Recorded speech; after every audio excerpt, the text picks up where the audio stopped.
Krishna jewellers వారి Poorvi gold and diamonds November 1న KPHP లో ప్రారంభం. ఓపెనింగ్ ఆఫర్ గా ప్రతి 3 లక్షల కొనుగోలుకు ఒక గోల్డ్ కాయిన్ ఉచితంగా పొందండి. నమస్తే రమగారు. నమస్తే జయ. రమగారు, సంకటహర చతుర్థి దీని యొక్క విశిష్టత, ఆ రోజు అసలు మనము ఆచరించాల్సిన విధి విధానాలు, ప్రత్యేకమైన పూజలు అందరూ చేసుకోవచ్చా, ఏంటి రమగారు అసలు?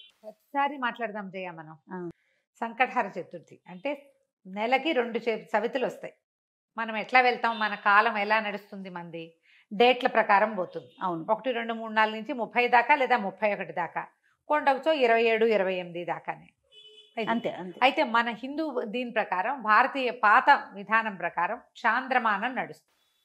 ఈ చాంద్రమానం అంటే చంద్రుడి యొక్క కదలికలతో మన డే మారుతుంది అనమాట. తిథులు అంటాం వాటిని మనం. 28 ఇవి ఎట్లా పోతాయి? 28 కాదు, పోనీ 29, 30 చేసుకుందాం దాన్ని. పాడ్యం నుంచి మొదలు పెట్టుకుని పౌర్ణమి దాకా 15. ఓకే. అక్కడి నుంచి 16వ రోజు నుంచి మళ్ళీ పాడ్యం నుంచి మొదలు పెట్టుకుని అమావాస్య దాకా. ఓకే. ఇట్లా మన తిథులు నడుస్తూ ఉంటాయి. ఇందులో ప్రతి నెల 2 పాడ్యములు రావాలి, 2 విధియలు, 2 తదియలు, 2 చవితులు, 2 పంచములు, 2 షష్ఠులు, 2 సప్తములు, అన్ని 2 రావాలి. 2 రానివి ఏమిటి? ఒకటి పౌర్ణమి, రెండోది అమావాస్య. అవి మాత్రం సింగిల్ డేట్స్. చతుర్దశులు, త్రయోదశులు, దశములు, ఏకాదశులు అన్ని 2 రావాల్సింది. ఏకాదశి నియమం మనకి సాధారణంగా ఉంటుంది. ఎట్లా? శుక్ల ఏకాదశి, బహుళ ఏకాదశి. ఏకాదశి నాడు ఉపవాసం ఉండటం, ద్వాదశి నాడు ద్వాదశ పారణ చేయటం మన తాలూకు హిందూ సంప్రదాయం. అలాగే హిందూ సంప్రదాయం ప్రకారం నెలలో వచ్చే 2 చవితులని మనం వినాయక ఆరాధన చేయవచ్చు. ఓకే. ఈ చవితి ఆరాధన మనం ప్రత్యేకంగా ఎప్పుడు చేస్తాము? వినాయక చవితి చేసుకుంటాం.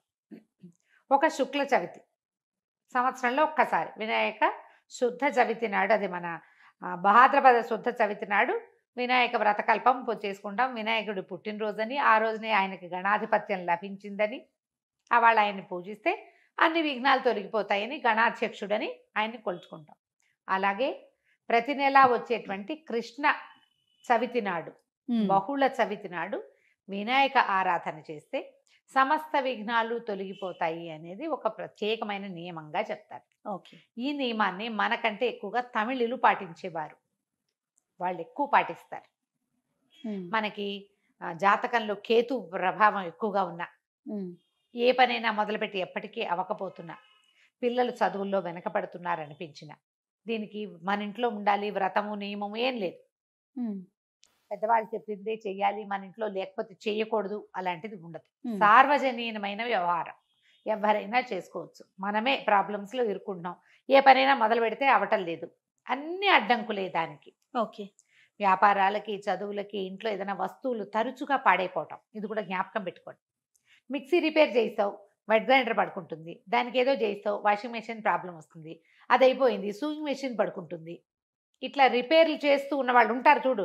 నేను కూడా ఉన్నా ఆ లిస్ట్ లో. అవునండి. నేను ఒకటి రిపేర్ చేస్తే ఇంకోటి వస్తుంది. ఒకటి మొదలు పెడితే పాపం లిస్ట్ వస్తూనే ఉంటుంది. మా వాళ్ళ ఇంట్లో ఎక్కిరిస్తున్నారు, ఒకటి రిపేర్ చేయకుండా ఉంచుకుంటే అది ఒకటే ఉంటుంది నీకని. అట్లా ఒకటి వస్తుంది. ఏమీ లేవనుకో, మెళ్ళ పెట్టుకుంటే నల్ల పసలు కొలిసేనే టిక్కని విరుగుతుంది, ఆ పస విరిగిపోతుంది.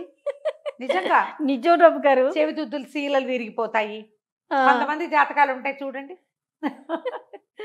ఒక వరుసగా వస్తాయి, ఆగితే మళ్ళీ ఆగిపోతాయి. 2 సార్లు 2 బంగారపు వస్తువులు అయినాయి. ఓ వారం ఏమో ఒక 15 రోజుల్లో ఒక మొదటి ఫోర్ట్ నైట్ లో చెవిదుద్దు శీల బిళ్ళ విరిగి చేతిలోకి వచ్చింది, పొల్లేమో ఆ గొట్టంలో ఉండిపోయింది.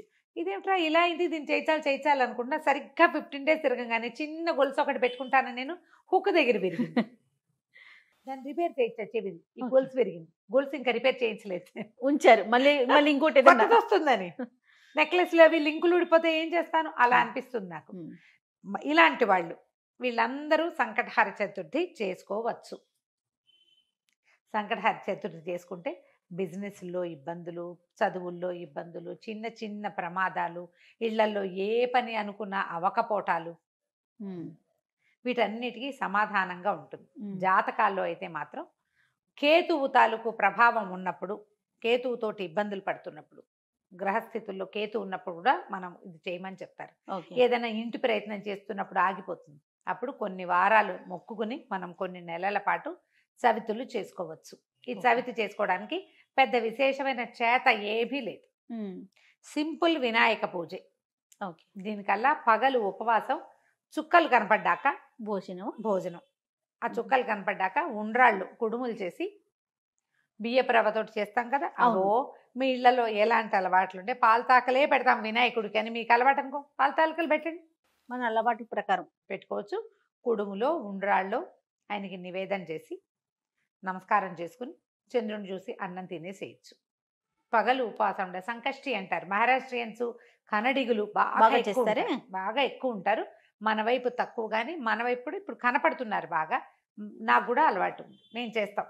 అంటే కమ్యూనిటీ వైజ్ గా చేస్తారా రమ్మగారు? అలా ఏం ఉండదమ్మా, అలా ఏం ఎవరైనా చేసి ఇది ఓ పెద్ద పూజా హడావిడి ఏం లేదు కదా, అది ఏకాదశిలానే. ఏకాదశి లాగానే, కాకపోతే మనం వినాయకుడికి కొలుస్తాం. ఇది సంకటహార చతుర్థి. మనకి కష్టాలు ఇబ్బందులు ఉన్నప్పుడు రుణ విమోచన గణపతి స్తోత్రం అని ఒక ప్రత్యేక స్తోత్రం ఉంది.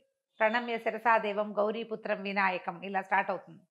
ఆ స్తోత్రం చదువుకోవచ్చు. అబ్బాయి అవేవి రావండి, సుముఖశ్రీగదంతస్య కపిలో గజకర్ణికః మనకు వచ్చు కదా, అంతే. ద్వాదశ నామాలు అవి చదువుకోండి. వినాయకుడికి కొంచెం గరిక వాకిట్లో ఎక్కడైనా పెరళ్లలో ఉన్న బాల్కనీ కుండీల్లో ఉంటే గరికని పెక్కకుండా ఉంచుతా నేను, ఆ వినాయకుడు పెట్టుకోవచ్చు అని చెప్పి, బుధవారం నాడు పెట్టచ్చులే అని. ఆ 2 గరిక పోచలు వినాయకుడికి సమర్పించడం, ఉండ్రాళ్ళు సమర్పించి నమస్కారం చేసుకోండి. ఇది చాలా మంచిది. మరి పసుపుతోటి వినాయకుడిని చెయ్యాలి అదేదో సిద్ధాంతంగా చెయ్యొద్దమ్మా, ఎంత సింపుల్గా అయినా చేసుకోవచ్చు. సాయంకాలం సమీపంలో ఉన్న ఏ దేవాలయంలోనే గణపతి చతుర్థులు చేస్తారు. అన్ని చోట్ల వినాయక ప్రతిష్ఠ ఉన్న ప్రతి చోట సంకటహర చతుర్థి పూజ చేస్తారు. వెళ్ళి గుళ్ళో పూజ చేయించుకోండి, హాయిగా ఇంటికి వచ్చి భోజనం చేయండి, అంతే. కుడుములు ఏమైనా ఉండి మీ గుళ్ళో వాళ్ళు ఒప్పుకుంటే, ఆ దేవాలయం పద్ధతిని బట్టి కదా, ఒప్పుకుంటే మీరే కుడుములు తీసుకెళ్ళి స్వామివారికి అక్కడ నివేదన చేసి అందరికీ ప్రసాదం పంచిపెట్టండి. వినాయకుడికి వచ్చిన బెల్లం ముక్క నివేదన పెట్టడం ఒక అలవాటుగా చేసుకోండి. మనకి ఇలాంటి సమస్యలు ఉంటే కనుక తప్పకుండా కొంచెం బెల్లం నివేదన పెట్టడం, వినాయకుడి కోసం ఒక దీపారాధన చేయటం, దీపం పెట్టుకోవటం, దీపం పెట్టగానే వినాయకుడికి సంబంధించిన శ్లోకం చదువుకోవటం, ఓ బెల్లం ముక్క ఖచ్చితంగా, నువ్వు పళ్ళు పెట్టు పాలు పెట్టు అవి ఏమైనా పెట్టుకో, వినాయకుడికి బెల్లం ముక్క పెట్టాలి. ఇలా నివేదన పెడితే మనకి చాలా సమస్యలు తీరుతాయి. అవునండి, అంతేనా? అవును. ఆ ప్రతి నెల చూసుకోండి, క్యాలెండర్లో ఉంటుంది. మీరు ఈజీ మెథడ్ ఏంటి, క్యాలెండర్లో నోట్ చేసి పెట్టుకోండి. ఇందులో మళ్ళీ ఒక స్పెషల్ ఉంది. మంగళవారాలు గనక ఈ చతుర్థి వస్తే చాలా విశేషం. అంగారక చతుర్థి అంటారు దాన్ని. అది చాలా విశేషమైంది. అది ఎక్కువ సమస్యలు తీరుస్తుంది, ఇంకా ప్రాబ్లమ్స్ తీరుస్తుంది. దీనివల్ల బ్రహ్మాండం బద్దలైపోయి వారికి ఏదో వస్తుందని కాదు, కొన్ని జాతకపరమైన సమస్యలు తీరుతాయి. ఏ పనులు కానప్పుడు మనకు ఒక శాంతిగా ఉంటుంది. చికాకు తగ్గినా చాలు కదా అమ్మగారు, ఏదో వచ్చి మీద పడక్కర్లేదు.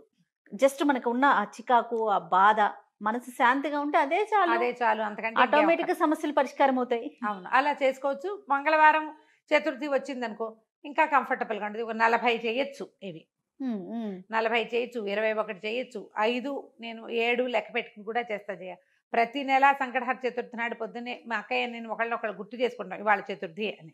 ఓకే, జ్ఞాపకం చేసుకుని మా ఇద్దరికి అలవాటు ఉంది. నాకు కొంచెం వినాయక ఇవి కూడా ఎక్కువ కదా, ఎక్కువ శ్లోకాలు చదువుకుంటాను నేను. చిన్నప్పుడు చదువుకున్న తొండమున ఏకదంతమును కూడా చదువుతారు రోజు నేను. నాకు అది అలవాటు.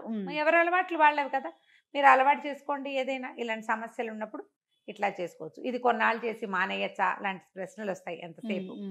కొన్ని వారాలు నియమంగా పెట్టుకోండి, కొన్ని నెలలు, ప్రతి నెల సంకటహర చతుర్థి చేయాలి. 2 సార్లు సంవత్సరం 2 సార్లు వస్తుంది కదా.